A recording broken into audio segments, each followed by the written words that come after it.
Over 100 years have passed since Walt Disney was born, and it seems his legacy will live on for hundreds of years more to come. The Walt Disney Company recently paid tribute to the man who started with a dream and, at his death in 1966, passed on a company that would become one of the largest media conglomerates in the world. Walt could not have dreamed of such success when he first put pencil to paper and sketched a scrawny rodent he named Mickey.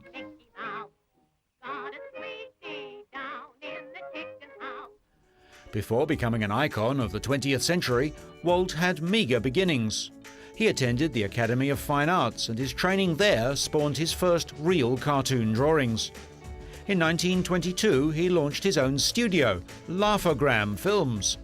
Walt then went west to Hollywood and began producing animated shorts featuring a character called Mortimer Mouse, renamed Mickey later by Walt's wife Lillian.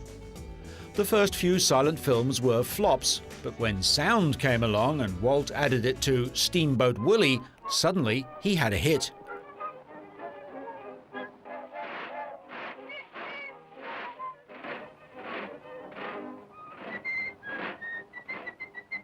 Mickey Mouse revolutionized the world of animation.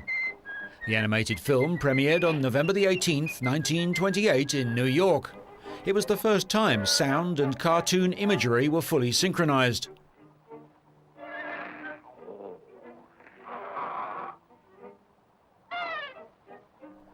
The success of Steamboat Willie set into motion Walt Disney's empire, which was to go on and deliver the likes of Snow White, Bambi, Pinocchio, Dumbo, and many more. After World War II, Walt saw the need to diversify, and in 1955 opened his dream project, Disneyland. With Disneyland, his goal was to create a literal magic kingdom, a place where parents and children could play together. The challenge and promise of the future. The world-famous theme park first opened to the public on July the 17th, 1955. When the park opened over 5 decades ago, it employed 1,000 people. Today, there are more than 20,000 employees, 60 attractions, and it covers 430 acres. Since it opened, over 500 million people have visited the Southern California vacation spot, and some of these visitors included 8 US presidents, numerous heads of state, plus countless actors, actresses, singers, musicians, artists, and athletes. Frank Sinatra! Hello, Franco. Who's driving? Frankie Jr.? My son, yeah.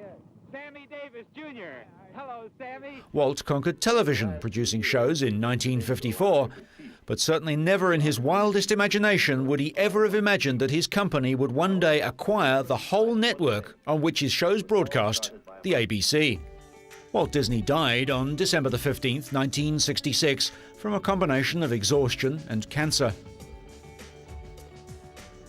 Since his death, his successors have taken their founder's vision to new heights.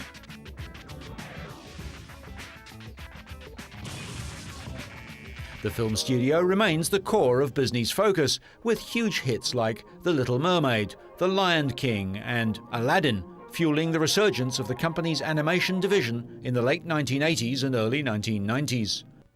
I see dead people. Live-action films like The Sixth Sense and Pearl Harbor are another aspect of Disney to create entertainment for the mature audience. Teaming up with the Pixar organization, Disney still helps deliver the finest animated children's films with hits such as Finding Nemo, Ice Age, and Monsters, Inc. Let's ask for directions. No! What is it with men and asking for directions? Hello.